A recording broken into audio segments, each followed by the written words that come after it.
Bir marta payg'ambarimiz shunday deganlar: Allohning shunday bir ismi bor. Kim bu ismni duosida ishlatsa, duosi ijobat bo'lmay qolmaydi.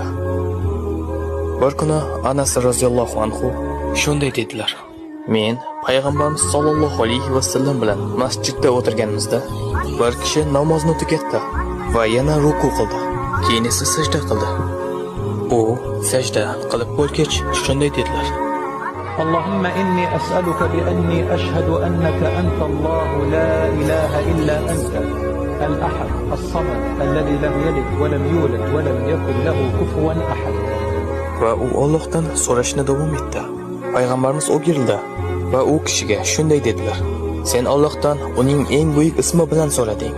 Agarda kimdir Allohdan shu ism bilan iltijo qilsa, Alloh unga javob beradi. Agar kimdir shu ism bilan nimadir so'rasa, Alloh beradi. Alloh buni ikki xil yo'l bilan qiladi.